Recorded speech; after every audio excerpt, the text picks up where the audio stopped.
আজ রাতে ইরানের উপর এ যাবৎকালের বৃহত্তম বোমা বর্ষণের ঘোষণা দিয়েছে যুক্তরাষ্ট্র।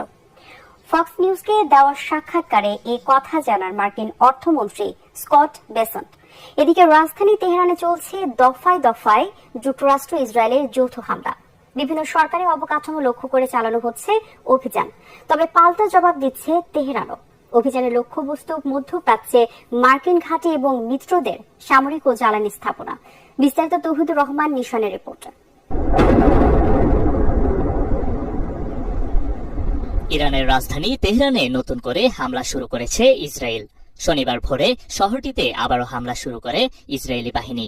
বিভিন্ন সরকারি অবকাঠামো লক্ষ্য করে এই হামলা চালানো হয়।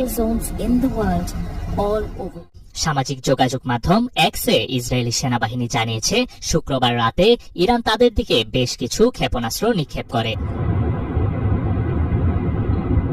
এদিকে এ পর্যন্ত ইরানে ৩,০০০-এর বেশি লক্ষ্যবস্তুতে হামলা চালানোর দাবি করেছে মার্কিন সেনাবাহিনী। অভিযান শুরুর পর ধ্বংস করা হয়েছে তেহরানের ৪৩টি যুদ্ধ জাহাজ। নিঃশর্ত আত্মসমর্পণ ছাড়া ইরানের সঙ্গে কোনো চুক্তি হবে না বলে সাফ জানিয়েছেন মার্কিন প্রেসিডেন্ট ডোনাল্ড ট্রাম্প। সামাজিক যোগাযোগ মাধ্যমে এক পোস্টে ট্রাম্প জানান, ইরান আত্মসমর্পণ করলে নতুন গ্রহণযোগ্য ইরানি নেতাদের নিয়ে সম্পর্ক স্বাভাবিক করবে যুক্তরাষ্ট্র ও মিত্ররা।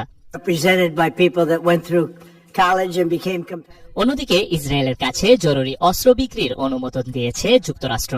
দেশটির পররাষ্ট্র মন্ত্রণালয় জানিয়েছে, জরুরি ভিত্তিতে ইসরায়েলি সরকারের কাছে $151.8 মিলিয়ন অস্ত্র ও সামরিক সরঞ্জাম বিক্রির কথা জানিয়েছেন মার্কিন পররাষ্ট্রমন্ত্রী মার্কো রুবিও।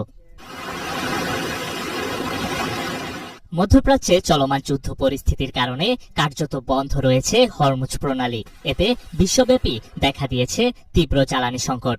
এমন সংকটে রাশিয়ার কাছ থেকে তেল কিনতে ভারতের উপর নিষেধাজ্ঞা সাময়িকভাবে শিথিল করেছে যুক্তরাষ্ট্র।